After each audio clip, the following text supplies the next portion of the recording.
Welcome to Nightmare Lullabies. Here, we bring you chilling tales to keep you on edge while helping you unwind. If you enjoy our stories, don't forget to hit the like button, subscribe, and turn on notifications so you never miss a new upload. Got a creepy story of your own? Share it in the comments below. We might feature it in a future video. Now sit back, relax, and let the story begin.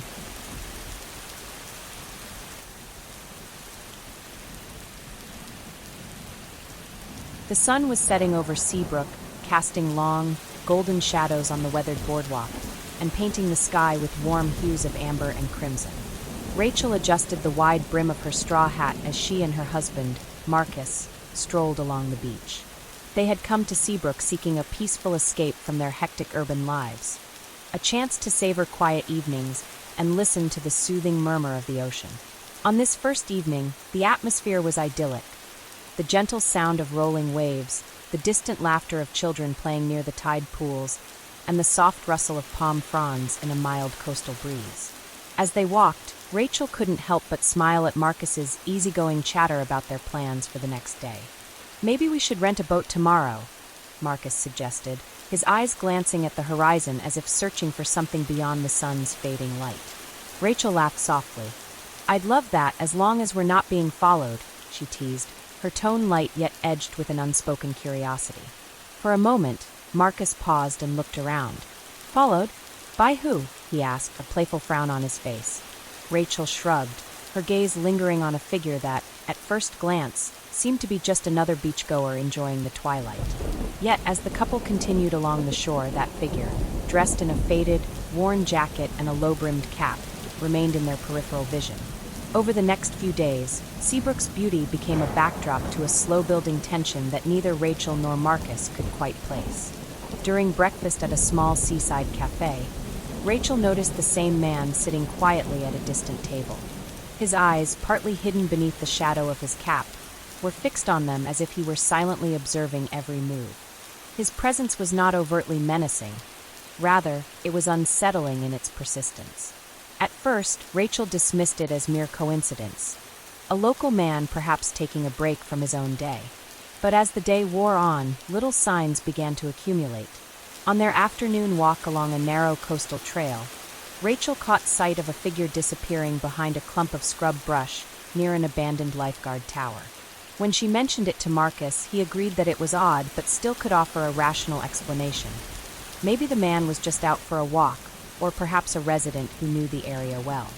That evening, as the sun dipped below the horizon and the sky transformed into a palette of deep purples and soft blues, the couple returned to their rented cottage, a modest, weathered house on the edge of town. They decided to enjoy a quiet dinner on the porch, the gentle clink of cutlery mingling with the whisper of the ocean breeze. But even then, the peaceful veneer of their vacation was disrupted by the distant, measured sound of footsteps along the cobblestone path leading to the beach. Rachel's heart skipped a beat as she glanced out into the growing darkness. "Marcus," she said quietly, "do you hear that?" Marcus listened for a moment, then shook his head. "It's probably just someone taking an evening stroll. People do that around here." Yet, as the night deepened, Rachel found herself unable to shake the feeling of being watched. She sat a little closer to Marcus, her eyes frequently darting toward the shadowed corners of the yard. The sound of the footsteps recurred, a slow, deliberate pace that seemed to match the rhythm of her anxious heartbeat. Over the following days, the strange encounters grew more frequent and less explainable by chance. During a morning visit to the local market, Rachel noticed a vendor exchanging a brief, almost apologetic glance with a man whose gaze seemed too intense for casual conversation. When she mentioned it to Marcus later, he suggested that perhaps the man had some personal trouble, a sad story behind his persistent presence. But Rachel couldn't shake the uneasy feeling that there was something more sinister at play. One afternoon, while exploring a rocky cove along the beach, Rachel and Marcus came upon fresh footprints in the wet sand. The prints were deep and irregular, as though made by someone in a hurry or under duress. They led from a cluster of seaweed toward a narrow, rocky passage that ended at a secluded spot beneath a cliff. Marcus knelt to inspect them, his brow furrowing. "These don't look like ordinary beach footprints," he remarked. "They're too deliberate, almost as if someone was trying to hide where they went."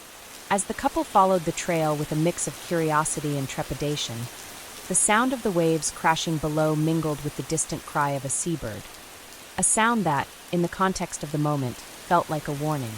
They paused at the end of the path, where the rocky outcrop offered a view of the darkening sea and the endless sky. There, under the fading light, the footprints abruptly ended near a small, neglected pathway that led back toward town. Back at their cottage that night, the atmosphere was heavy with unspoken questions. Over a quiet dinner of pasta and salad, Marcus tried to reassure Rachel. "We're safe here, and maybe it's all just a misunderstanding. It could be that the man you saw is troubled, but not dangerous," he said, reaching out to gently squeeze her hand. Rachel nodded, though her eyes betrayed her lingering fear. "I hope so," she whispered. "But what if he isn't just a troubled local? What if someone is following us because of something we don't even know?" That question echoed in the silence that followed. As the night advanced, the couple lay in bed with the persistent impression of unseen eyes. Outside, the wind rustled through the trees, and every creak of the old house seemed amplified by the dark. The next morning, determined to confront the mystery head-on, Rachel decided to visit the small local police station. The building was a modest structure, its facade faded by time and the salty sea air. At the front desk, a middle-aged officer with tired eyes listened to her concerns with a measured calm. "Ma'am, we've had a few complaints about suspicious behavior near the beach recently, but nothing concrete. I assure you, we're keeping an eye on it," he explained. Rachel left the station with mixed feelings of relief and frustration. The officer's words were meant to be reassuring, yet they did little to dispel the unease that had taken root. On her way back, she passed a local newsstand where a small flyer caught her eye. "Community Watch, helping our neighbors stay safe." The flyer listed several names, including one that made her pause, Jonas Reed. Although she wasn't sure, something about that name resonated with the mysterious presence she had seen. That evening, as dusk fell once more, Rachel and Marcus resolved to enjoy a quiet dinner at a seaside restaurant. The establishment was cozy, with soft lighting and gentle background music. They sat near a window that overlooked the beach, where the horizon was a blur of fading light and emerging stars. Amid the soft murmur of conversation and the clinking of glasses, Rachel's thoughts wandered back to the strange man. Was it possible that he was Jonas Reed, a local man with a troubled past, trying to make amends in his own dark way? After dinner, as they walked back to their cottage along a moonlit path, they saw him again. Standing at a distance near a weathered bench was a man in a threadbare jacket and a low-brimmed cap. His posture was slumped, and his gaze, when it finally lifted to meet theirs, was not aggressive but full of an unmistakable sadness. For a long moment, time seemed to slow. Rachel's heart pounded as she searched his face for clues. Marcus stepped slightly in front of her, a protective gesture that spoke louder than words. The man did not move. Instead, he simply watched as they passed. When they reached the edge of the path, Marcus paused and called out softly, "Excuse me." The man took a hesitant step forward, his voice low and weary. I'm sorry if I frightened you," he said, his tone apologetic rather than threatening. Rachel and Marcus exchanged a glance, cautious yet curious. "Who are you?" Marcus asked. "My name is Jonas Reed," he replied, his eyes downcast. "I'm a local. I've been living a troubled life here for some time now." He paused as if choosing his next words carefully. "I'm not following you to hurt you. I'm just, I don't know, trying to find some meaning or solace in this place." The honesty in his voice did little to ease the tension completely, but it provided a plausible explanation. Over the next few minutes, Jonas spoke in a low, measured tone about his life, the hardships he'd faced, the mistakes he had made, and the isolation that had driven him to wander these shores. He explained that he had lost his family years ago and had become something of an outsider in the community. "I see you as a reminder of better times," he said softly, almost to himself. "I never meant to cause alarm." Rachel listened intently, her fear gradually giving way to a cautious sympathy. Yet, even as Jonas explained himself, a part of her remained unsettled. There was something in his eyes, a haunted quality that spoke of unresolved pain and regret. "I understand," she replied gently, "but following strangers isn't the answer. You need help, Jonas." He nodded, his gaze distant. "I know. I'm trying to get help, but it's hard. I'm not a bad person. I just made some very poor choices." After that brief conversation, Jonas slowly backed away into the darkness, leaving Rachel and Marcus with a mix of relief and lingering uncertainty. As they continued home, the night seemed less threatening, yet the experience left its mark. Over the following days, their vacation continued with moments of tentative calm interwoven with the memory of Jonas's encounter. They learned that he had once been a respected fisherman before life's harsh blows had left him adrift. Neighbors spoke of him in hushed tones, acknowledging his troubled past while warning visitors to remain vigilant. In the days that followed, Rachel and Marcus began to notice other small signs of human frailty around Seabrook. A chipped sign here, an abandoned trinket there. Reminders that even in a town as picturesque as this, darkness could be found in the quiet corners of everyday life. Yet for all the unease, there was no supernatural terror here. Only the raw, human capacity for pain, regret, and the desperate need for redemption. One late afternoon, as the sun dipped low once more, Rachel found herself sitting on the porch of their cottage, lost in thought.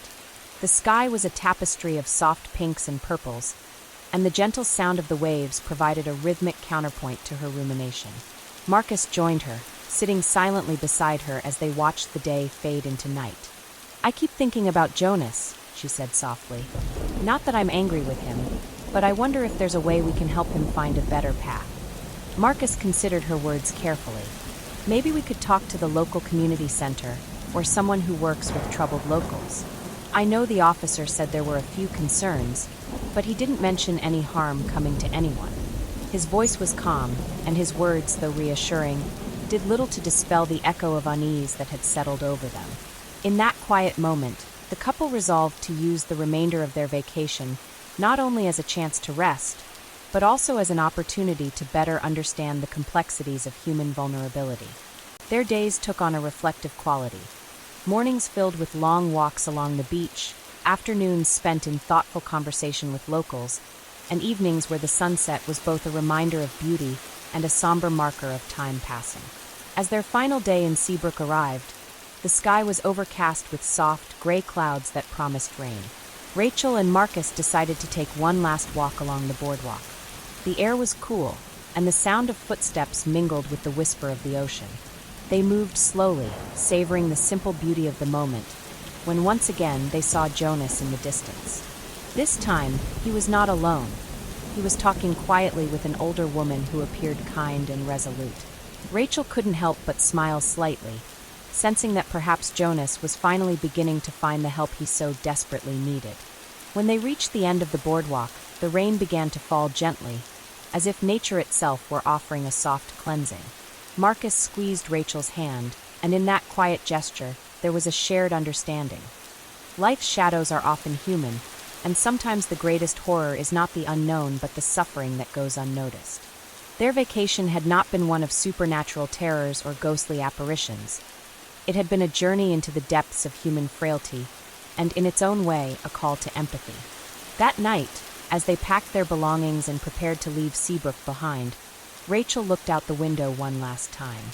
The darkening beach and the rhythmic pulse of the waves spoke of both sorrow and hope. She realized that even amidst the unsettling shadows, there was room for compassion, and that sometimes understanding another person's pain was the first step toward healing. And so, as the train pulled away from the station the following morning, carrying them back to their everyday lives, Rachel and Marcus carried with them the lessons of Seabrook. That the most disturbing shadows are cast not by supernatural forces, but by the human heart, and that even in darkness, a small light of understanding can guide the way.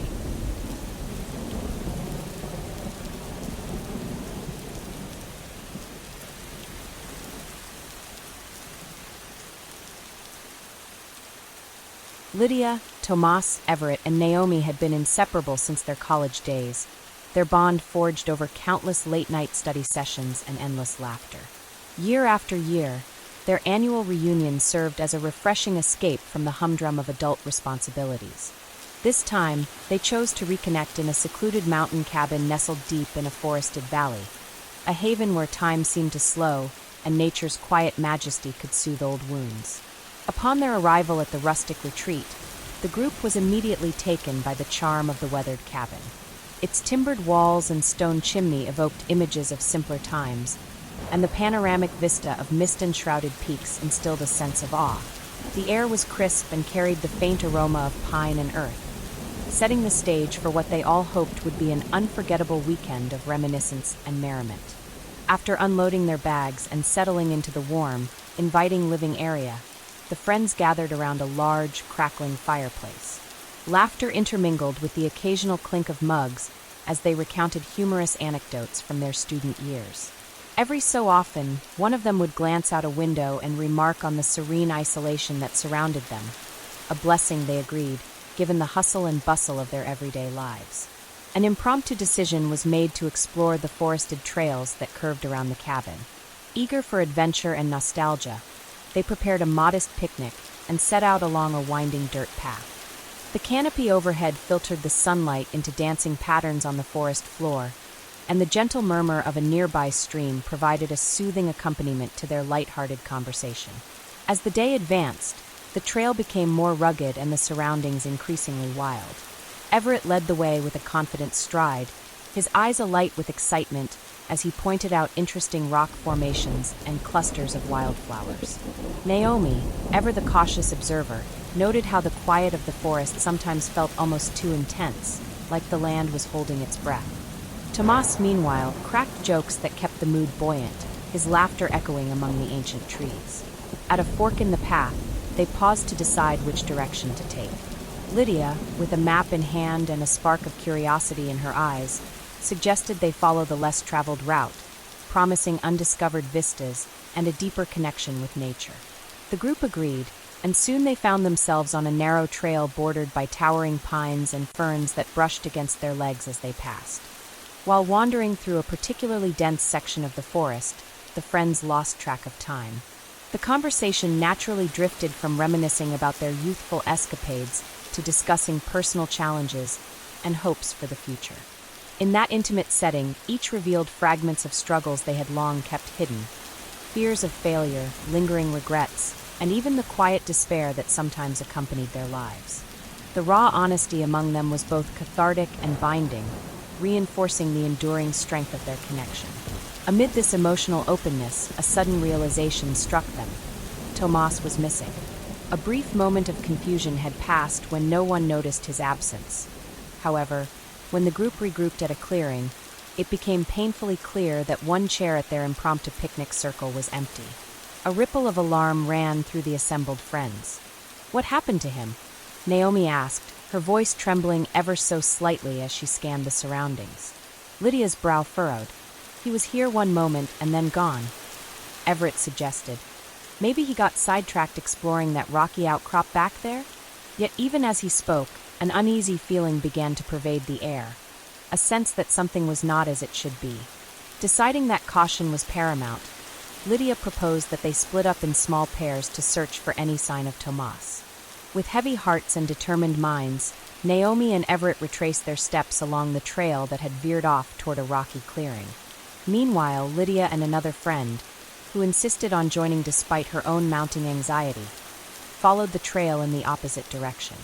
Their voices were hushed, and each footstep seemed to echo in the otherwise silent forest. The search, which began with a semblance of hope and camaraderie, gradually gave way to mounting dread. As the afternoon waned, the dense forest appeared less like a picturesque escape and more like an unyielding labyrinth. Every rustle in the underbrush, every sudden shift in the dappled light, stirred their apprehensions. Small discoveries, a snapped twig here, an unfamiliar footprint there, fanned the growing concern that Tomas's disappearance was not an innocent misadventure. In the clearing, Naomi and Everett discovered a small campsite that appeared hastily abandoned. The remains of a recently extinguished fire, scattered personal items, and a torn piece of fabric that matched Tomas's jacket hinted that something unsettling had occurred. Everett's voice, steady yet laced with worry, broke the silence. He must have encountered someone or something. There's no way he would just vanish on his own. Meanwhile, on the other side of the forest, Lydia's group encountered a narrow, overgrown path leading to a small ravine. The vegetation was thick, and a sense of foreboding hung in the moist air. As they proceeded with caution, One of them stumbled upon a discarded wallet near a cluster of wild blackberry bushes. Inside, a driver's license revealed the name and photograph of Tomas. The wallet, left behind in a hurry, confirmed what they had feared. He had been separated from the group under circumstances that defied their expectations. As the sky turned a deep shade of indigo and the first gentle stars began to emerge, the two search parties reconvened near a weathered wooden sign marking the edge of the forest. Their faces were etched with worry, and the silence between them was heavy with unspoken questions. It was then that Everett shared his discovery of the abandoned campsite, and Lydia recounted the grim find of Tomas's wallet. In a collective decision born of desperation and concern, the friends resolved to return to the cabin and alert the local authorities. They retraced their steps in careful silence, the darkening forest now a canvas for their fears. Even the familiar path back to the cabin seemed transformed, each shadow elongated, each sound magnified, as though the woods themselves were guarding their secrets. At the cabin, the warmth of the crackling fire in the common room was a stark contrast to the chill that had settled over their hearts. They gathered in a tight circle, sharing what they had learned. With quiet determination, Lydia picked up the phone to contact the local ranger and police. The response was measured, and assurances were given that a search would commence immediately. Yet, as the minutes ticked by and help did not arrive swiftly, an unsettling realization took hold.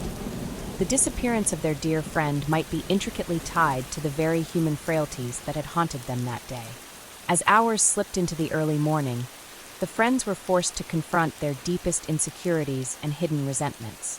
In the fragile light of dawn, while waiting for the search party's return, they began to revisit old memories and conversations, moments of joy interspersed with the unspoken tensions of past conflicts.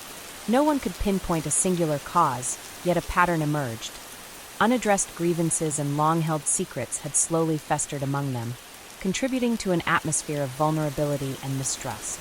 In whispered exchanges over a shared cup of lukewarm coffee, Naomi confided, "It seems like we were all carrying our own burdens. I can't help but wonder if something from our past has come back to haunt us, not in a supernatural way, but through our own unhealed wounds." Everett nodded slowly, his gaze fixed on the remnants of the fire. "We've always been honest with each other, yet sometimes the truth is too heavy to bear. Perhaps our own hidden truths led us to this moment." By mid-morning, the search team returned with news that deepened the mystery. Local law enforcement had found evidence that Tomas had been seen interacting with a stranger near a rarely visited trail. Surveillance footage from a nearby rest stop, though grainy and unconvincing, depicted a figure matching his description in conversation with an individual whose identity remained unknown. The friends listened, hearts pounding, as the officer explained that the encounter, though seemingly benign at first, might have escalated in a way that left Tomas vulnerable.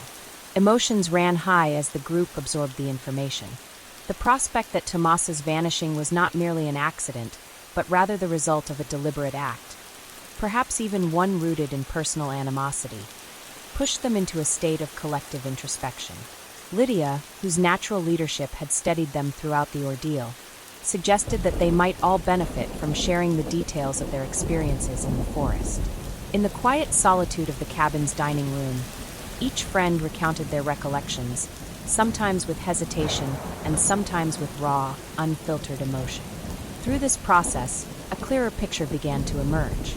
Subtle hints of jealousy, long-buried disagreements over old grievances, and the unspoken tension of unfulfilled expectations surfaced in their conversation. It was as if the forest, in all its imposing silence, had not only swallowed Tomas, but had also drawn out the darker aspects of each of them. Though none of them had intended harm, the convergence of personal vulnerabilities and unforeseen circumstances had created a situation where a simple reunion had morphed into a maelstrom of human emotion and conflict. In the hours that followed, as the search continued and the light grew steadily brighter, the friends wrestled with a difficult truth. The person responsible for Tomas's disappearance might well be one of them, or at least, the seeds of past discord could have made one an unwitting participant in a tragic sequence of events. While no concrete evidence pointed directly to betrayal from within their circle, the implications were enough to sow a sense of sorrow and regret. When an official announcement finally came through, confirming that Tomas had been found injured, but alive in a remote section of the forest. The relief was palpable yet tempered by the lingering questions of responsibility and the impact of unresolved emotional scars. In a quiet hospital room, where Tomas recovered under watchful eyes, his friends gathered to offer support and to apologize for any unspoken tensions that may have contributed to the ordeal. Their reunion, once marked by exuberance, now took on a reflective, solemn quality. Later that day, as the sun climbed high and the forest resumed its usual chorus of rustling leaves and distant bird calls, the friends sat together in a modest cafe in the nearby town. Their conversation was subdued, each word laden with the weight of recent events. Naomi, looking into her coffee as though searching for answers in its dark depths, remarked, "We came here to escape the world, but it seems we couldn't leave our own past behind. It's a hard lesson in how our unresolved feelings can haunt us in the most unexpected ways." Everett added softly, "Maybe it's time we learn to forgive ourselves and each other.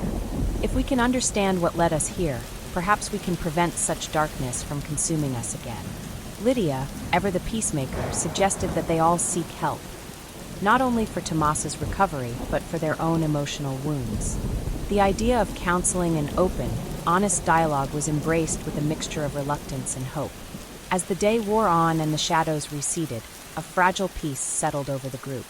Their shared experience had revealed the vulnerability of human nature in its most raw form, a lesson that would linger long after the vacation had ended. While the memory of that harrowing excursion would forever be etched in their minds, it also served as a turning point, a moment when they recognized that sometimes the deepest horrors are not those born of supernatural forces, but the consequences of our own unaddressed pain and miscommunication.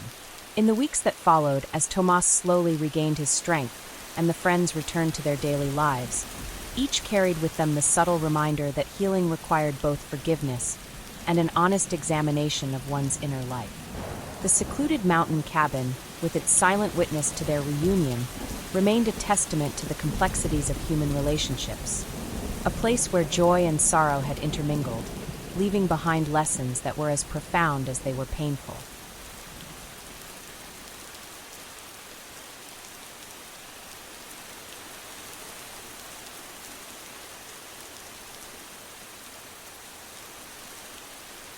Ingrid had long felt the weight of urban chaos, so when the opportunity arose to spend a week at a remote desert resort in Alcara, she welcomed it with quiet anticipation.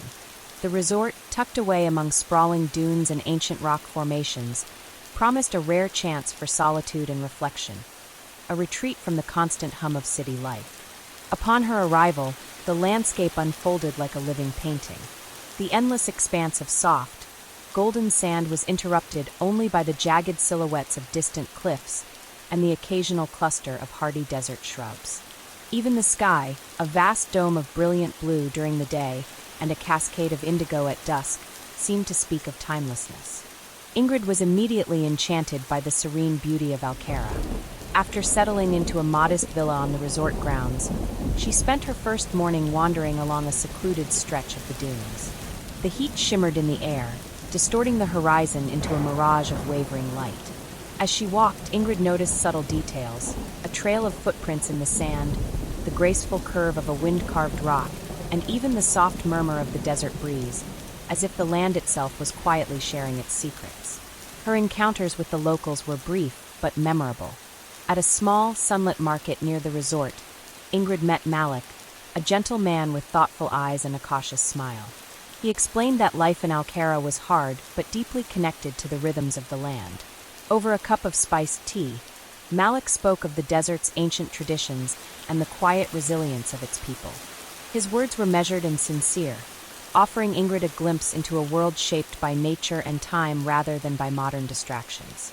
As the days passed, Ingrid found herself drawn to exploring beyond the resort's well-trodden paths.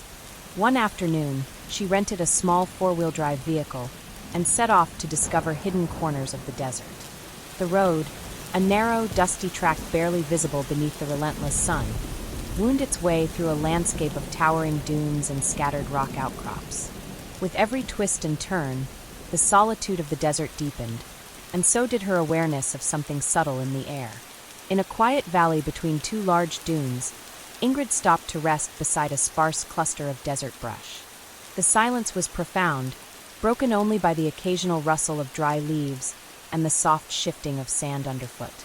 As she sat there, she noticed a small collection of footprints that deviated from the beaten path. They were not made by any creature she recognized, a measured, deliberate set of prints that seemed to lead off into a narrow ravine.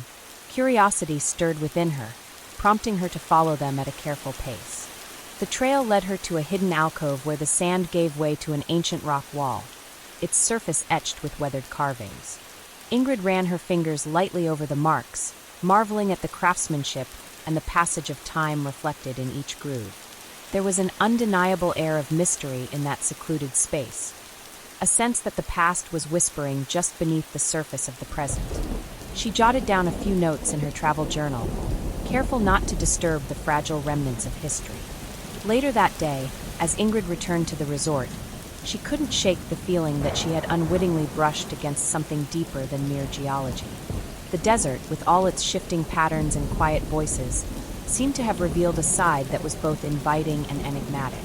Her mind replayed the image of those deliberate footprints and the silent language of the ancient carvings, leaving her with a subtle blend of wonder and unease. Evenings in Alcara brought their own unique magic. After a long day of exploration, Ingrid would sit on the wide terrace of her villa and watch the sun sink behind the dunes. The sky transformed into a canvas of rich, warm colors, and as the light faded, the desert cooled into a gentle, contemplative darkness. It was during these moments of twilight that she found herself reflecting on the interplay of nature and humanity, how the soft whispers of the wind could evoke memories of a time long past, or stir feelings that were hard to articulate. One particularly memorable evening, as a cool breeze replaced the day's lingering heat, Ingrid joined a small group of resort guests for a traditional meal under the open sky. They sat around a low table adorned with local dishes, and conversation flowed as naturally as the desert's slow rhythms. A middle-aged woman named Zara recounted a local legend about travelers who had once roamed these sands, their stories etched into the very fabric of the land.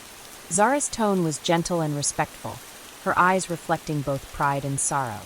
Her narrative spoke of journeys marked by both hope and hardship, a reminder that the desert could be both a source of renewal and a mirror for the human condition.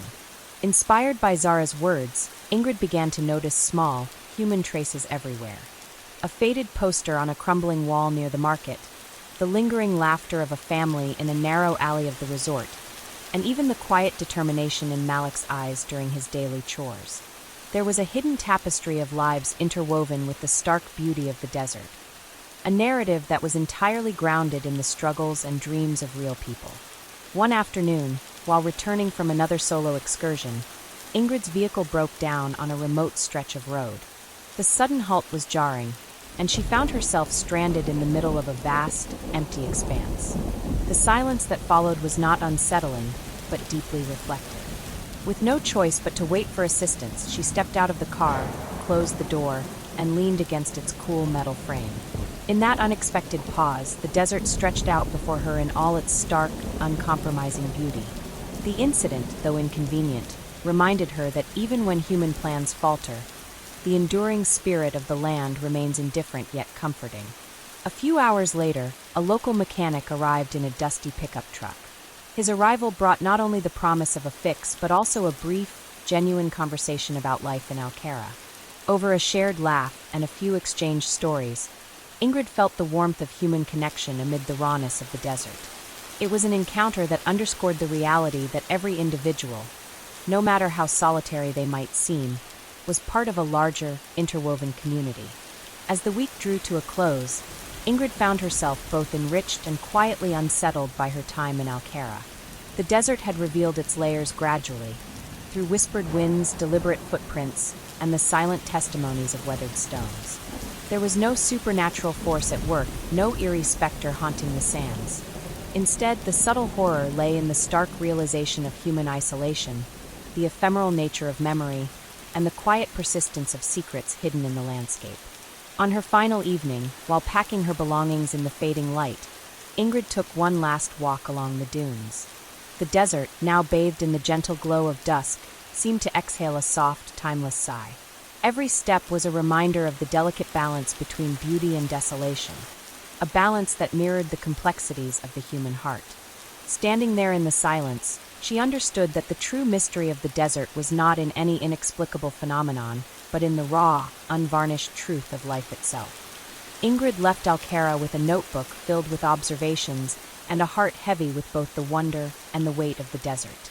Her journey through the whispering sands had been a meditation on solitude, connection, and the enduring echoes of human experience. Though her vacation had ended, the soft murmur of the wind and the quiet footsteps of those hidden trails would remain with her, a gentle, persistent reminder that every journey leaves its mark, long after the footsteps fade into the sands of time.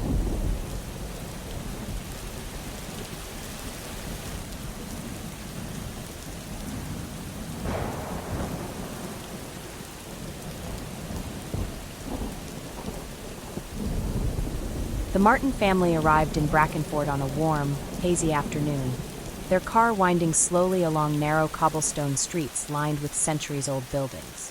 Helen, David, and their two children, Oscar, whose curious eyes missed nothing, and Mara, quiet yet perceptive, stepped out into an atmosphere heavy with history.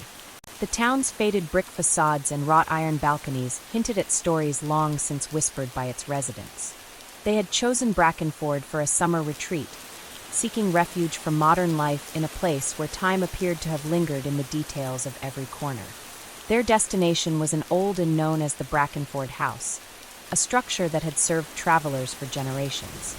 The building's weathered wooden sign, gently creaking in the mild breeze, welcomed them with a sense of nostalgic grace.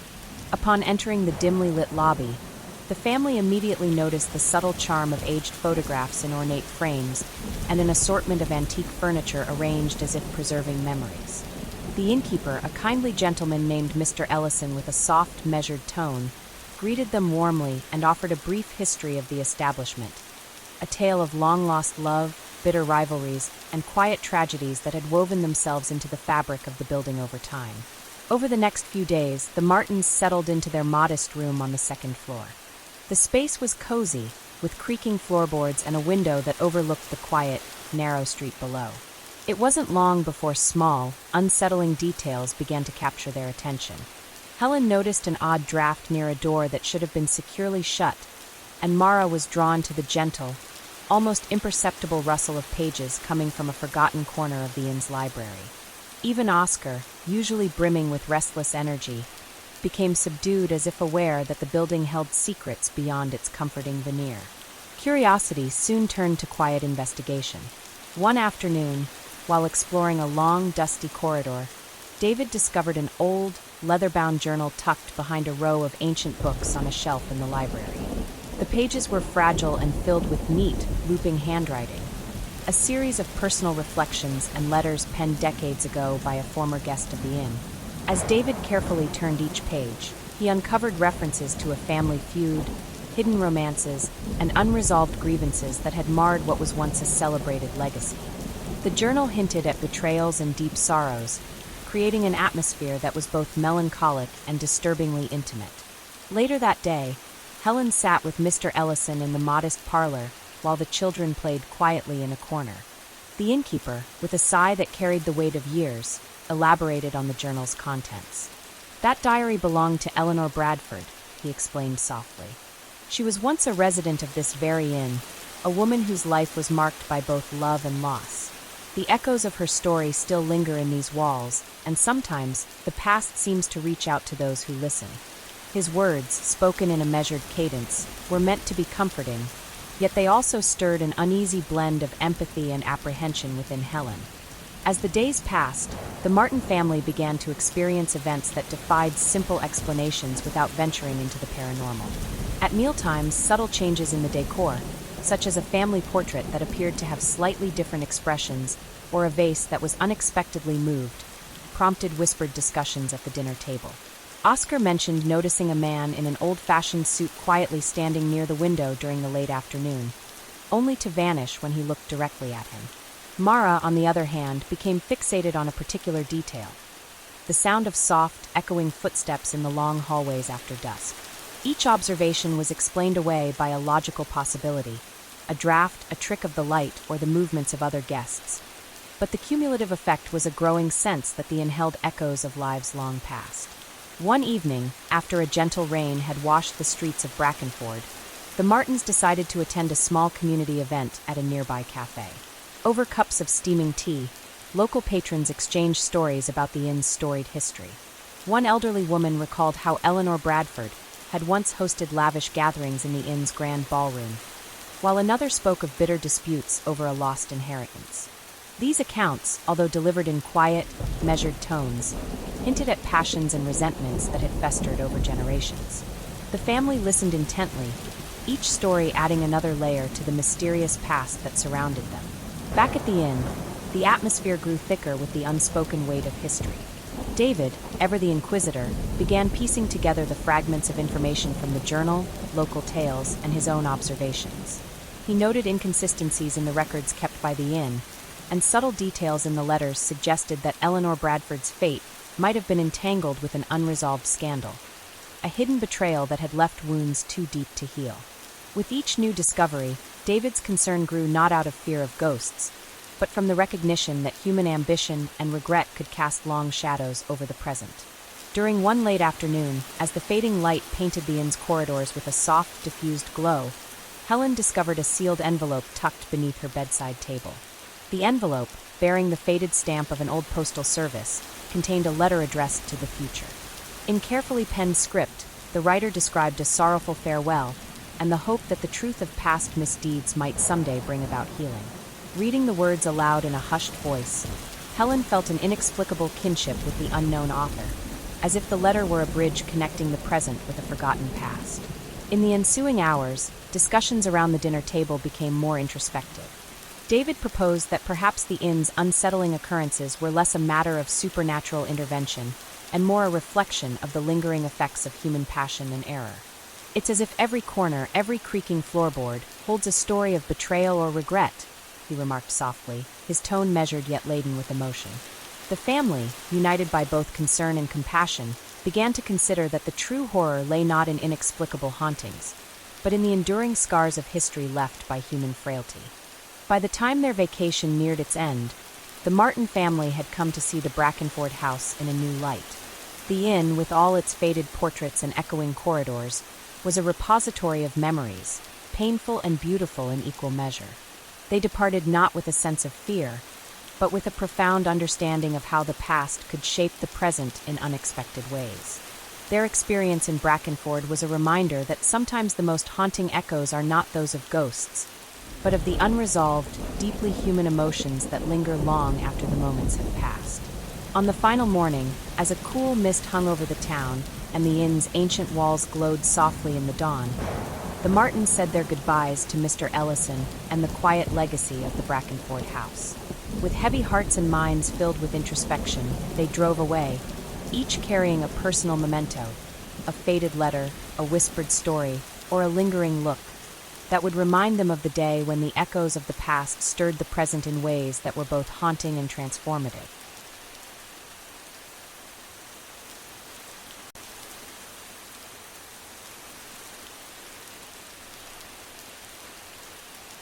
Amelia, Grant, Sophia, and Daniel had long planned their getaway to a secluded island resort renowned for its pristine beaches and the promise of uninterrupted relaxation.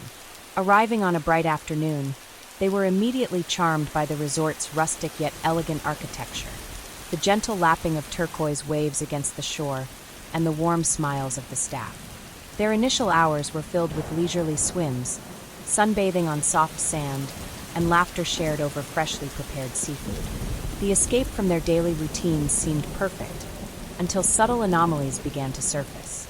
During a casual stroll along a palm-fringed pathway near the resort's central pavilion, Amelia noticed a figure lingering in the background. At first, it appeared to be nothing more than another guest enjoying the cool shade of a large banyan tree.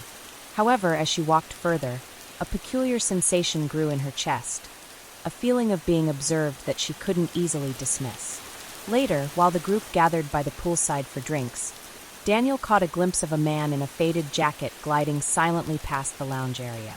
His presence was unassuming, yet his deliberate, measured steps sparked an unspoken question among them. Who was this stranger? The following morning, After a night filled with uneasy dreams and quiet introspection, Grant mentioned the odd occurrences over breakfast. "I couldn't shake the impression someone was around," he confided, stirring his coffee absent-mindedly. Sophia nodded, adding, "I even saw a shadow near my room, though when I checked, nothing was there." Their conversation, conducted in hushed tones over the clink of cutlery, set a cautious mood for the day. They agreed to keep an eye out, but to continue enjoying the island's offerings. As the hours passed, the group engaged in various activities: a kayaking tour along hidden coves, a guided snorkeling expedition among vibrant coral reefs, and even a sunset boat ride. Yet, the elusive figure seemed to haunt their peripheral vision. In one instance, while gliding along a narrow channel between rocky outcrops, Daniel's attention was drawn to a distant silhouette trailing the boat at a steady pace. Though the man remained out of clear view, his persistence unsettled him enough to mention it to the others when they reconvened on the beach. Determined to unravel the mystery without succumbing to needless panic, Amelia suggested a quiet investigation. "Perhaps we should mention our concerns to the front desk," she proposed during a late afternoon gathering in the resort's airy lobby. However, when they approached a friendly attendant at the reception, their questions were met with polite reassurance. "We haven't had any formal complaints," the attendant explained, glancing over a logbook. "Occasionally, a guest might be seen wandering the grounds, but nothing untoward has been reported." Although the explanation was pragmatic, an undercurrent of doubt remained among the friends. Later that evening, as the golden light yielded to the soft glow of dusk, the group retired to their respective rooms for some much-needed rest. The quiet corridors of the resort were bathed in warm amber, but for each of them, the shadows carried an unfamiliar weight. Amelia lay awake in her room, listening to the rhythmic sound of waves mingled with the distant murmur of voices. In the solitude, she couldn't help but feel that the island itself held secrets beyond its picturesque facade. Before long, whispers of an uninvited presence reached the group once more. While Grant was out for a brief stroll along the garden path, he encountered a narrow figure darting between clusters of flowering shrubs. The figure paused momentarily near a decorative fountain before disappearing behind a row of palm fronds. Startled by the proximity, Grant hastened back to the resort, his pulse racing with apprehension. That evening, the group reconvened over dinner in a modest, open-air restaurant overlooking the sea. The meal, usually a source of joviality, was punctuated by sporadic glances and uncertain smiles. Daniel recounted his earlier sighting from the boat ride with a measured tone, while Sophia's subdued expression conveyed a deep-seated worry. Although they exchanged theories, ranging from a local simply out for a walk at odd hours to a possible trespasser with malicious intent, the lack of clear evidence left them with more questions than answers. After dinner, seeking some reassurance in numbers, the friends gathered in the lounge area where soft music and the gentle hum of conversation provided a temporary distraction. Yet, even amid the convivial atmosphere, each of them felt the persistent echo of unease. The conversation eventually turned to their own personal experiences on the island. Grant mentioned that he had noticed the same solitary figure several times throughout the day, always keeping a respectful distance, but with eyes that suggested he was tracking their movements. As twilight deepened into a velvety night, the resort's outdoor lights cast long, shifting shadows over the paths and courtyards. Determined to finally confront the mystery, Amelia proposed that they pair up for a careful exploration of the area near the back of the resort, where few guests ventured after dark. Reluctantly, the group agreed, forming two pairs, Amelia with Daniel and Grant with Sophia. Armed with nothing more than their cell phones and a mutual determination to find answers, the pairs walked along winding paths bordered by darkened gardens and silent corridors. The cool air was thick with the scent of damp earth and salt, and each footstep resonated softly on the stone walkway.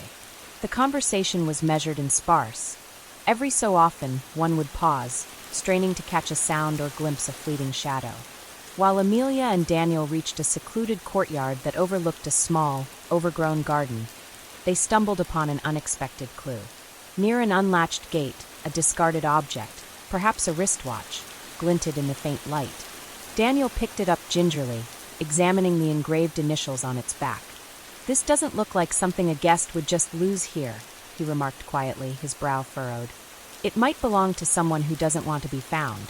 Amelia shivered at the thought, clutching the watch as a tangible reminder that the mystery was far from benign. Simultaneously, Grant and Sophia's search led them to a narrow path behind the resort's service building. Their steps were careful, and the sound of their whispered conversation was nearly lost amid the rustle of leaves. As they turned a corner, Sophia spotted a flash of movement, a dark silhouette that melted into the shadows before they could focus. "Did you see that?" she asked in a hushed tone. Grant nodded, his face tightening with concern. "I think we're getting closer to something here," he replied, though the uncertainty in his voice betrayed his calm facade. After what felt like an eternity of cautious exploration, the pairs reconvened near the resort's rear entrance. Their faces were etched with a mix of worry and determination. Amelia showed the group the wristwatch, while Grant recounted the fleeting encounter behind the service building. With no clear resolution in sight, they agreed to report their findings to the resort manager first thing in the morning. The remainder of the night passed in a restless blur. Each friend returned to their room, the silence of the corridors and the persistent hum of the island's nocturnal life offering little comfort. In the privacy of their quarters, their minds replayed every detail: the deliberate movements of the uninvited guest, the unexplained object found in the garden, and the anxious whispers exchanged in the dark. Sleep came only in fragmented moments, punctuated by sudden awakenings and the faint sound of footsteps outside their door. When the sun rose over the horizon in the early hours of the next day, the friends gathered in the lobby with a determined resolve. They presented their discoveries to the resort manager, a pragmatic individual who listened carefully before promising to initiate a search. In the ensuing hours, staff and local security combed the property, reviewing surveillance footage from various cameras strategically placed around the resort. The grainy video revealed several ambiguous images of a man in a threadbare jacket moving near the back entrances and along service corridors. Footage that, while not definitive, confirmed the guests' accounts. During an impromptu meeting in the lounge, the resort manager explained that a local man had been known to wander the property in the early hours. According to community knowledge, he was a transient who had occasionally sought shelter within the resort grounds. "He's been spotted before," the manager explained, "but never in a way that caused harm. It seems he's simply a troubled soul, unnoticed until now." While his words were meant to reassure, the friends couldn't completely dismiss the disquiet that had taken hold of them. As midday approached, the search team returned with news that the elusive figure had been located near the service area, attempting to discreetly slip out the back door. With gentle insistence and the presence of local security, the man was approached and, after a brief conversation, identified himself as Henry Malone, a local resident who had fallen on hard times. His demeanor was apologetic, and he explained that he had been wandering in the hope of finding temporary shelter and some quiet away from a troubled past. His explanation, while plausible, did little to erase the sense of intrusion the group had experienced. In the aftermath of the encounter, the group found themselves in a reflective mood. Over a light lunch by the pool, conversations shifted from anxious speculations to contemplative insights about the fragility of safety and the complex tapestry of human struggles. Amelia remarked softly, "It's strange how our vacation, meant to be an escape, became a reminder that sometimes the people around us carry their own invisible burdens." Daniel nodded in agreement, adding, "We all have our hidden stories, and sometimes they intersect in unexpected and unsettling ways." Though the immediate threat had been addressed, the events of that night left a lasting impression on each of them. The experience served as a stark reminder that danger was not always a supernatural force lurking in the dark, but could simply be the manifestation of a fellow human being's despair. In the days that followed, the resort returned to its usual rhythm, the sun once again warming the sandy shores and the gentle murmur of the ocean replacing the anxious whispers of the previous night. Yet for Amelia, Grant, Sophia, and Daniel, the memory of the uninvited guest lingered, a subtle caution etched into their hearts. When their vacation eventually drew to a close, the group departed with more than just souvenirs and photographs. They carried with them an awareness of life's unpredictable intersections, the understanding that even in a paradise meant for relaxation, the complexities of human existence could surface at any moment.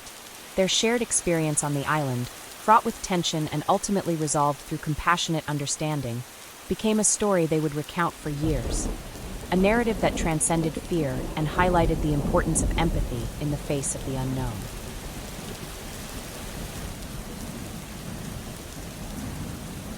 Noah had always cherished the promise of solitude.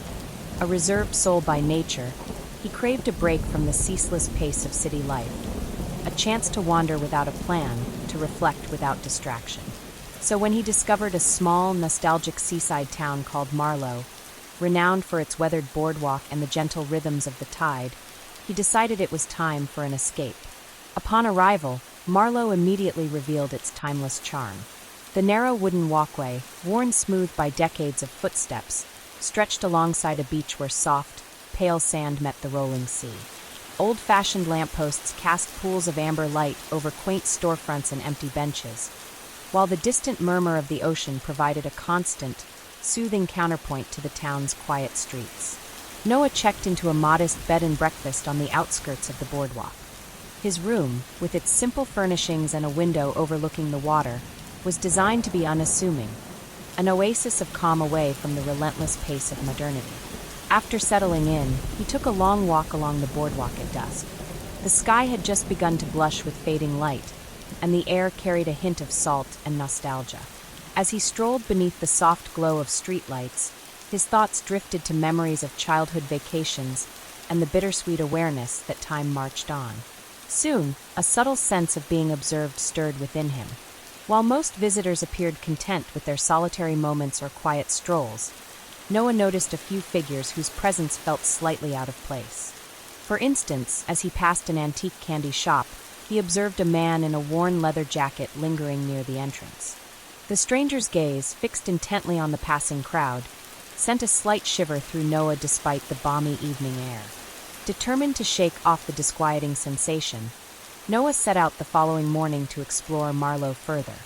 He wandered through narrow alleys and past local cafes, absorbing the atmosphere of a town that seemed untouched by the relentless march of time. At the town's small marina, he paused to watch fishermen mending nets and exchange quiet nods with locals. Yet even in the brightness of day, a subtle undercurrent of tension lay beneath the surface.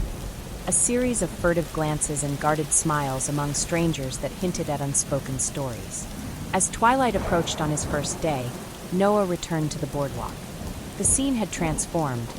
The once busy promenade now lay nearly deserted, with only a scattering of late-night strollers and a few figures hurrying along the water's edge. The lampposts flickered with a comforting warmth, and the rhythmic hush of the tide filled the spaces between his steps. But tonight, as he ambled along the wooden planks, a feeling of unease crept back into his mind. A soft rustle behind him made him pause mid-stride. Slowly turning, Noah scanned the darkened silhouettes of nearby storefronts. For a fleeting moment, he thought he saw someone moving just beyond the circle of light, a shadow slipping behind a weathered awning. Instead of overt menace, the figure's presence was subtle, almost as if it respected the quiet ambience. Yet Noah's pace quickened slightly, his eyes alert to every corner. Later that evening, while sitting on a creaking bench near a salt-stained railing, Noah reflected on the boardwalk's nocturnal mood. The place, usually a sanctuary of nostalgic solace, had taken on a mysterious quality under the full glow of the moon. Every sound was amplified, the gentle creak of old wood beneath his weight, the soft murmur of distant voices from shuttered shops, and even the whisper of the wind weaving through the lampposts. This interplay of light and shadow painted an ever-changing canvas, hinting at hidden truths just out of sight. Emboldened by his growing determination to uncover the source of his disquiet, Noah chose a different route back to his bed and breakfast that night. Instead of retracing his usual path along the boardwalk, he ventured down a narrow side street lined with aged storefronts and shuttered windows. The cobblestones beneath his feet, slick from a recent drizzle, echoed softly with each measured step. Under the dim glow of a solitary street lamp, he noticed something unusual. A small, folded piece of paper resting atop a rusted sign. Curiosity outweighed caution, and he stooped to retrieve it. The note was handwritten in neat, elegant script, its message brief and enigmatic. Not all who wander seek solace. Look closer. Noah's brow furrowed as he carefully unfolded the paper. The words stirred an unsettling blend of intrigue and apprehension. Who had left it, And what did it signify? He looked around, half expecting someone to emerge from a shadowed doorway, but the street remained empty and silent. In the following days, Noah's experiences on the boardwalk and surrounding streets accumulated into a mosaic of subtle anomalies. At a local diner serving hearty breakfasts and strong coffee, he overheard hushed conversations among the staff about a man known to wander the area late at night, a reclusive figure with a troubled past whose presence was familiar to the locals. Though described in matter-of-fact tones, the consistent murmur added a layer of complexity to Marlowe's character. One breezy afternoon, as the tide receded and the boardwalk was bathed in soft, overcast light, Noah observed an elderly vendor arranging seashells in a small, weathered booth. Their eyes met briefly, a look that conveyed both sorrow and silent understanding. Though the moment was fleeting, it resonated deeply with Noah, as if the vendor silently communicated the hidden burdens carried by Marlowe's residents. That evening, with renewed resolve, Noah returned to the boardwalk with a singular purpose: to notice every subtle detail and track any movement that might shed light on the mysterious figures he had glimpsed. Under the moon's silvery glow, he became acutely aware of his surroundings. The interplay of light and shadow was more pronounced now, and every sound seemed laden with significance. At one point, while passing a row of closed-up shops, he caught sight of a man standing near a window, partially obscured by darkness. The man remained motionless, his head bowed as if lost in thought. As Noah drew nearer, the figure slowly turned, revealing tired eyes and a face marked by hardship. In a measured, almost apologetic tone, the man said, "I hope I didn't startle you. I'm just trying to find some peace in this old place." His words, plain and sincere, carried the weight of a life spent on the margins. Noah offered a gentle nod, feeling the initial tension ease as he realized that the unsettling presence was not a threat of violence, but rather a reflection of the raw, human struggles often hidden in plain sight. This brief exchange opened a window into a side of Marlowe that Noah had not anticipated. Over the next few days, he engaged in quiet conversations with several locals. A retired fisherman who recalled wandering the boardwalk in search of lost memories, a young cafe owner who had inherited a quiet responsibility for the town's secrets, and even the elderly vendor whose sorrowful glance had left a lasting impression. Each person shared a fragment of their story, not with the theatrics of a ghost tale, but with the unadorned truth of human vulnerability. Through these interactions, Noah began to understand that Marlowe was not haunted by supernatural forces, but by the collective weight of unspoken sorrows, personal regrets, and the inevitable isolation that life sometimes imposed. The cryptic note he had found earlier took on a new meaning. It was not a threat, but rather an invitation to look beyond the surface and acknowledge that every wanderer carried burdens, often too heavy to share. As his vacation drew to a close, Noah realized that his time in Marlowe had transformed his perspective. The once unsettling shadows now told a story of resilience and quiet dignity. On his final evening, he returned to the familiar bench where he had first sensed that inexplicable awareness. The moon hung low in the sky, bathing the boardwalk in a soft, reflective glow. In that moment, he understood that the true mystery of Marlowe lay not in malevolent forces, but in the subtle interplay of light and darkness within the human heart. Noah departed the town with a new appreciation for the hidden depths that exist in even the most unassuming places.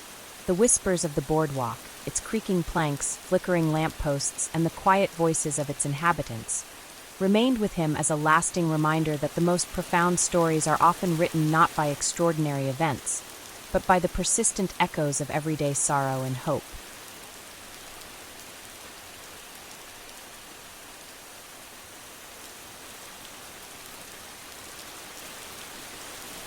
Serafina and Corbin had long anticipated their honeymoon as a time to celebrate their newfound unity. A brief escape into a world where the troubles of everyday life could be left behind. They chose to spend a week in the picturesque town of Valecrest, renowned for its cobblestone streets, charming cafes, and a quiet intensity that clung to every corner of the old town. Their hopes were high. The promise of sunlit days and gentle evenings filled them with joy as they embarked on this new chapter together.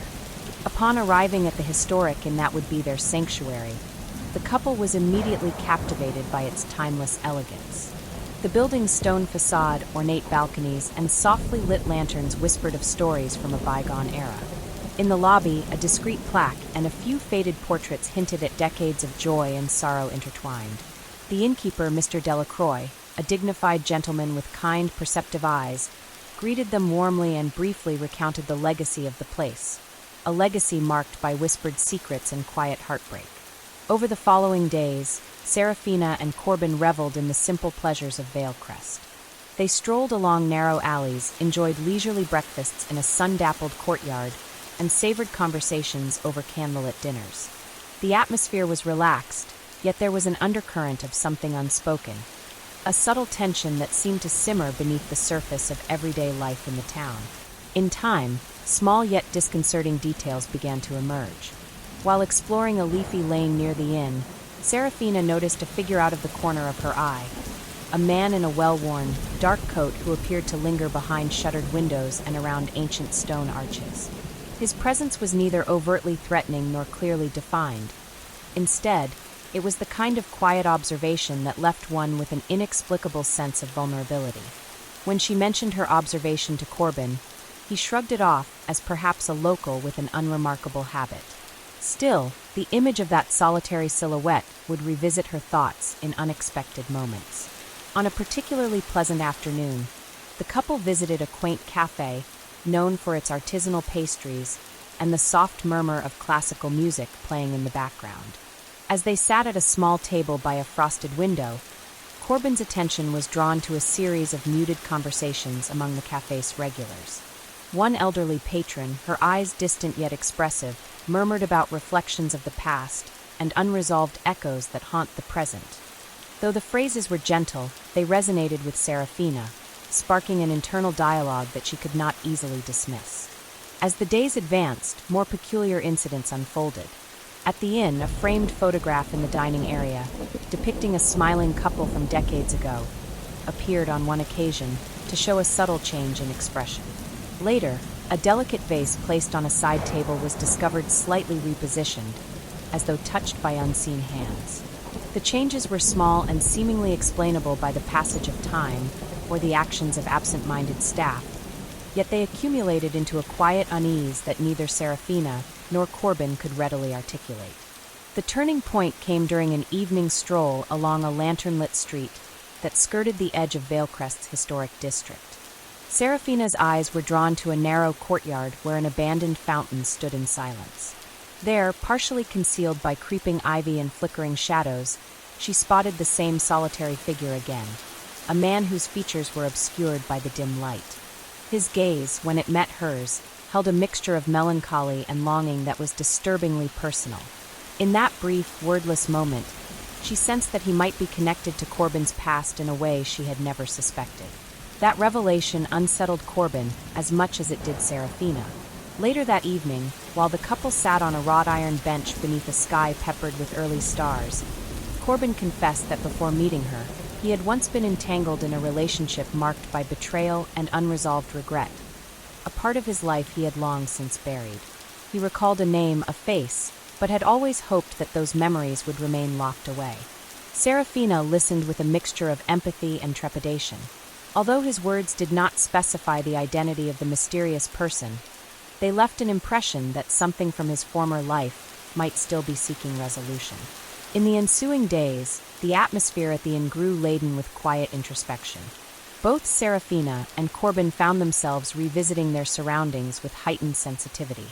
They noted the interplay of light and shadow in the long corridors, the soft cadence of the wind through ancient trees in the garden, and the reflective surfaces of old mirrors that seemed to hold secrets in their depths. Occasionally, a soft murmur of conversation or the rustle of fabric caught their attention, prompting them to wonder if the past was indeed present in subtle, almost imperceptible ways. One afternoon, while browsing in the inn's modest library, Serafina discovered an old diary tucked behind a row of dusty volumes. Its pages, yellowed with age, chronicled the life of a woman named Clarissa, once a resident of the inn whose heart had been shattered by betrayal and whose hopes had been dashed by the whims of fate. The entries were filled with tender confessions and unspoken sorrows, and they painted a portrait of a woman who had loved deeply and lost irretrievably. Though the diary did not mention Corbin by name, its themes resonated with his own unspoken past. That evening, during a quiet dinner in the softly lit dining hall, Corbin and Serafina found themselves discussing the diary and the fragmented memories it evoked.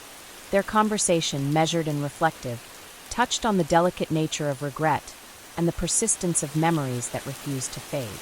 In a hushed tone, Corbin admitted, "Sometimes I feel that the echoes of what once was aren't entirely gone. They linger in the places we once cherished."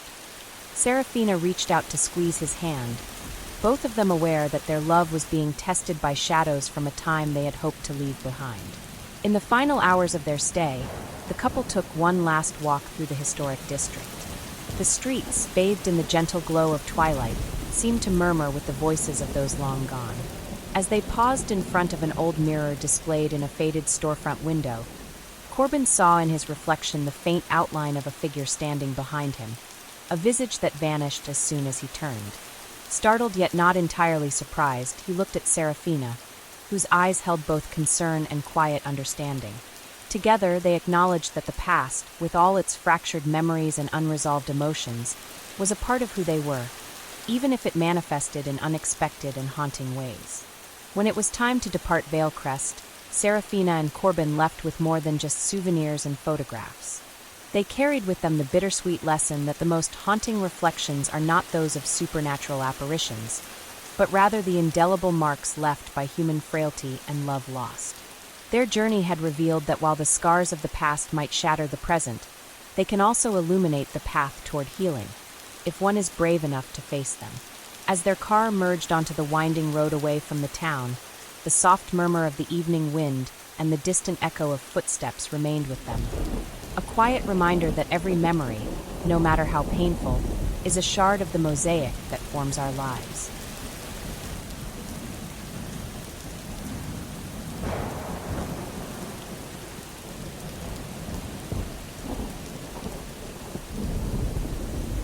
Jasper, Mira, Quinn, and Serena had looked forward to their annual road trip with a mix of excitement and nostalgia.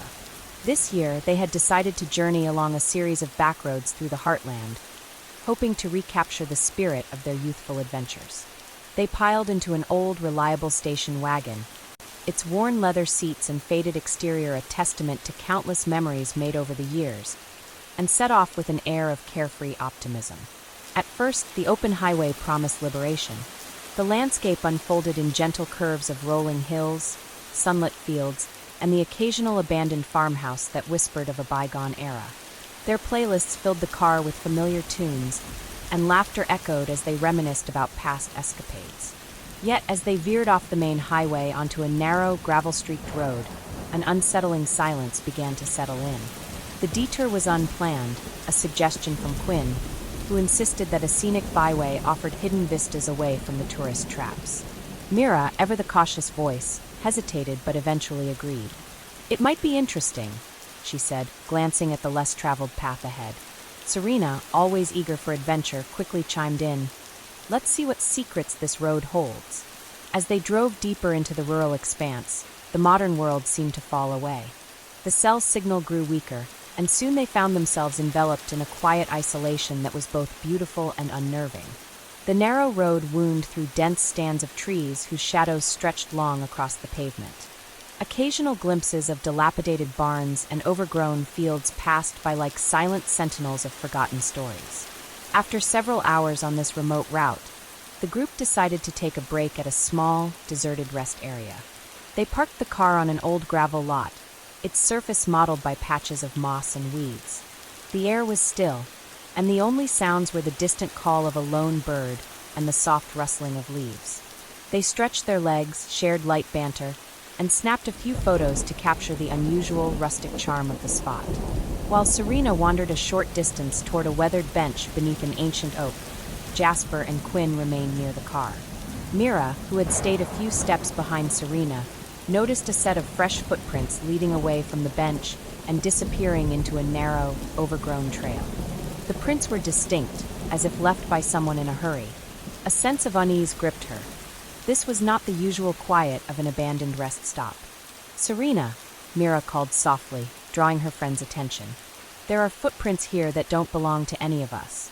Serena paused, looking down at her own shoes, then following the trail with a furrowed brow. They do seem fresh, she murmured. Quinn and Jasper joined them, and after a brief, wordless exchange of worried glances, the group decided to follow the trail. The narrow path led them into a dense copse of trees where the sunlight struggled to break through. Each step was measured, and the silence grew thicker as they ventured further from the safety of the open road. The footprints led them to a small clearing, where the remains of a hastily abandoned campsite lay scattered on the ground. A half-burnt fire pit, a torn piece of fabric, and a dented tin cup hinted at a recent, yet rushed departure. Jasper knelt to inspect the remnants. "This doesn't look like a camper's leisurely setup," he observed quietly. "It's as if someone left in a hurry." Myra's heart pounded as she picked up the torn fabric, a piece of a jacket with a distinctive logo that none of them recognized. The group exchanged uneasy looks. They had expected a fun detour, but now the air was charged with uncertainty. Deciding that caution was the best course, they retraced their steps back to the car. As they climbed in, the radio played a static-laced tune that did little to ease their anxiety. The drive resumed along the forgotten road, yet the earlier incident lingered in their minds like an uninvited guest. Later that evening, as the sun dipped low and painted the sky with deep oranges and purples, the friends stopped at a small roadside diner. The establishment, though modest, offered a temporary refuge from the encroaching darkness. Inside, the clatter of dishes and quiet murmurs of conversation provided a comforting backdrop. Over plates of hearty food and steaming cups of coffee, they discussed the mysterious campsite. Quinn, with a furrowed brow, proposed that they ask the waitress if anyone had been seen in the area recently. The waitress, a middle-aged woman with tired eyes, leaned in and lowered her voice. "There's talk among the locals," she said cautiously, "about strangers appearing on these roads. People who vanish without a trace, leaving behind signs of distress.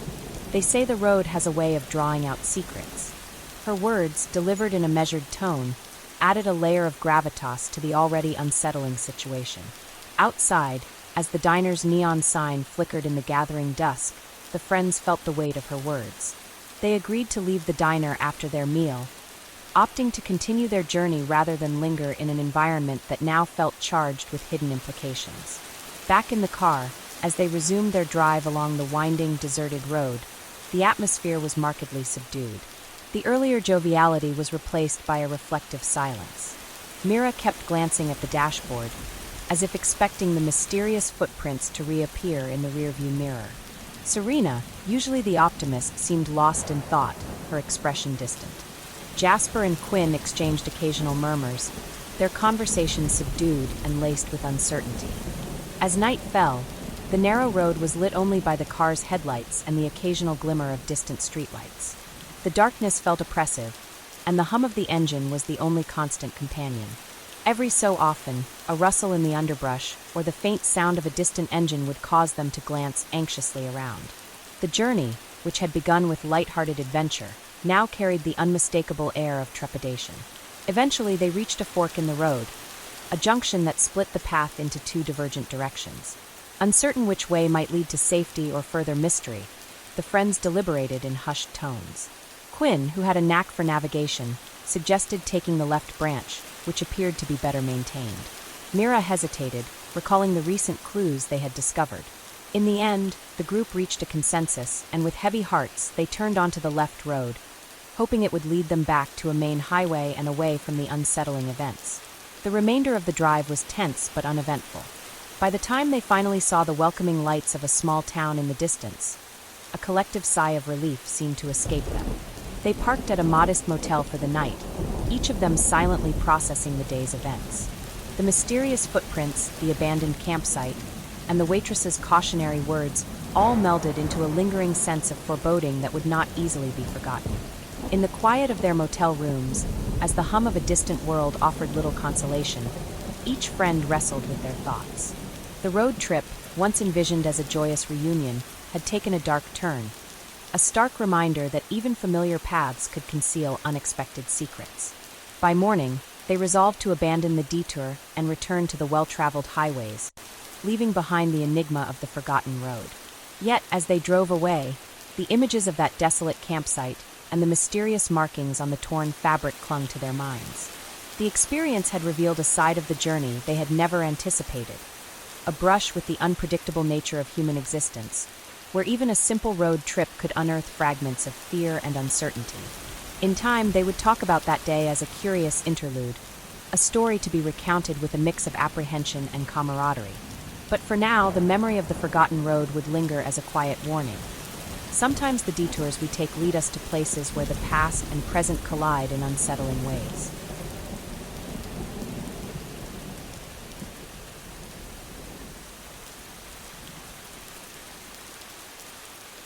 Ronan and Isabel had been together for 6 years, and this vacation was supposed to be a quiet escape.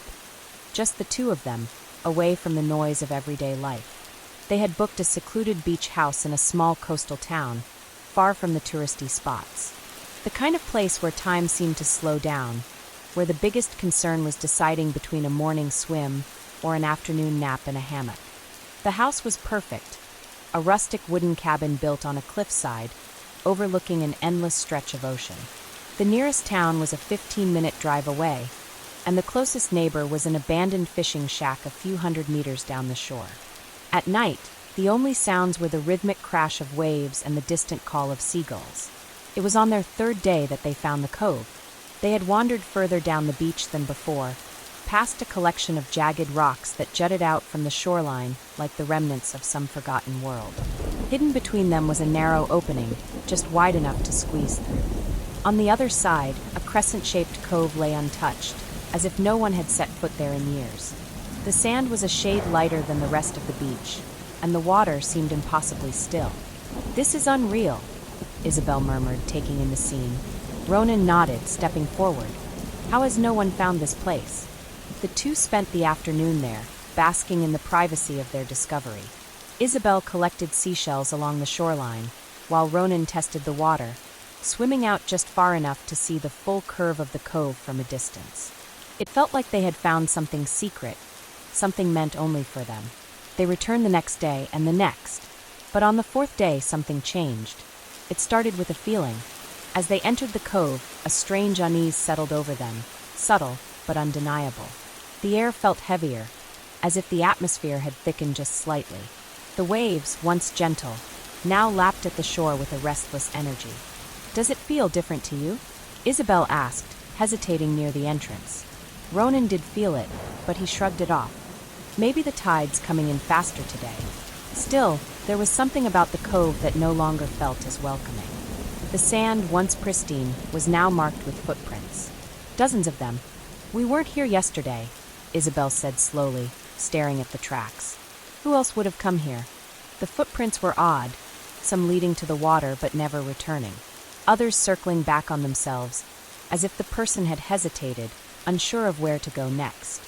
There were no signs of towels, no belongings left behind, no indication that anyone had stayed here. Just the prints, scattered like remnants of unfinished decisions. Ronan felt a prickling sensation at the base of his neck. Maybe some locals know about this place after all. Then where are they now? Isabel asked, her voice quiet. A sudden gust of wind kicked up the sand, sending a fine mist of grains swirling into the air. The wind carried a scent with it, not the salty freshness of the ocean, but something damp and earthen, almost like soil. Neither of them wanted to admit it, but the cove no longer felt like theirs. They left earlier than usual that day, their conversation subdued on the walk back to the beach house. That night, Isabel didn't sleep well. She tossed and turned, mumbling occasionally, her breath coming in uneven spurts. At around 3 a.m., she sat up suddenly, her eyes wide in the darkness. "Ronan," she whispered. He stirred beside her. "What?" "I had the worst dream." She exhaled sharply, pressing her hand to her forehead. "I was at the cove, but I was alone. And there were," she hesitated. "There were people standing in the water, just standing there facing the shore, not moving." Ronan rubbed his face, trying to shake off the drowsiness. "It's just a dream. This place is making us paranoid." But even as he said it, he wasn't sure he believed it. The next morning, they agreed not to go back. Instead, they spent the day in town, walking through the small markets and eating at a cafe overlooking the docks. By the time they returned to the beach house in the late afternoon, they both felt better, like the weight of the cove had been lifted. But that evening, just as the sun dipped below the horizon, Ronan noticed something strange. The tide was lower than usual, exposing more of the rocky shoreline. And in the distance, just past the bend where the cove lay hidden, there was something half buried in the sand. Curiosity got the better of him. He jogged down the beach, his pulse quickening as he neared the object. It was a shoe, a single waterlogged shoe, covered in patches of dried seaweed. A little further up, he saw something else, a torn piece of fabric caught between two rocks. Dark blue, frayed at the edges. He recognized it immediately. It was the same color as the towel Isabel had left in the cove days ago. A cold dread settled in his stomach. He turned back toward the house, intending to call Isabel, but then, footprints. Not just one set, a trail of them, leading away from where he stood. But they weren't heading toward the house. They were coming from it, and they weren't his.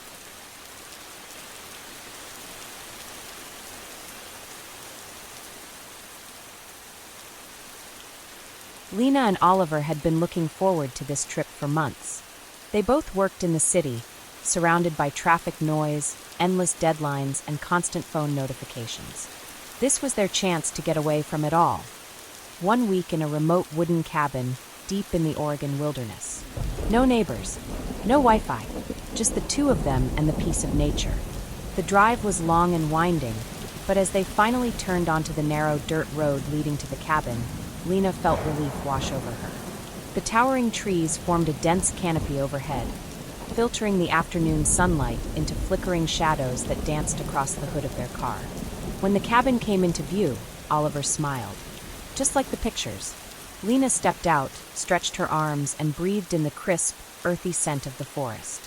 The cabin looked exactly as expected, small and rustic, with a wraparound porch and a chimney that hadn't seen smoke in years. Behind it, the forest stretched endlessly, dark and untouched. Inside, it was cozy. A handmade quilt covered the bed. The tiny kitchen had an old wood-burning stove, and a rocking chair creaked softly when Lena touched it. "Perfect," she whispered. Their first day was peaceful. They hiked along the lake they had passed earlier, ate a simple meal, and sipped wine as the sun dipped below the trees. By the time the stars appeared overhead, Lena felt truly relaxed for the first time in months. Until that night, around 3 a.m., Lena woke up. It took her a moment to understand why. The room was pitch dark, except for the faintest glow of moonlight filtering through the window. Beside her, Oliver was breathing slow and steady, still deep in sleep. But there was something else. A sound.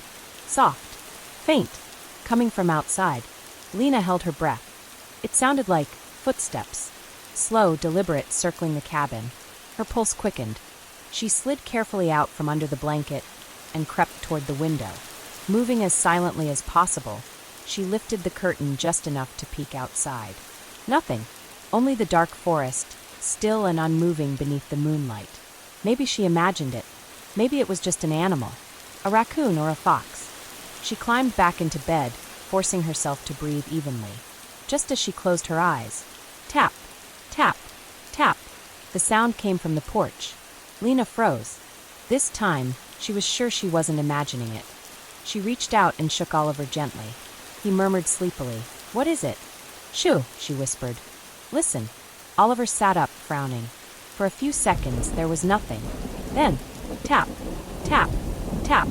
Slow, precise, like fingertips drumming lightly against the wooden railing. Oliver's expression hardened. "That's not the wind. There's someone out there," Lena whispered. Oliver reached for the flashlight on the nightstand. Cautiously, he made his way to the door, flipping the lock. The old wood creaked softly as he pushed it open a few inches. The flashlight beam swept across the porch. Nothing. No footprints. No movement. No sign that anyone had been standing there. Oliver exhaled, closing the door. Probably an animal. Lena wasn't convinced, but she nodded anyway. They went back to bed, but sleep didn't come easily. The next morning, Oliver stepped outside while Lena made coffee. When he returned, his face was pale. "What is it?" she asked. He hesitated before answering. "There are footprints." Lena's stomach tightened. Oliver ran a hand through his hair. "They're all around the cabin." But the weird thing is, they don't lead away. Lena frowned. What do you mean? Oliver looked at her, his expression unreadable. They only lead to the cabin,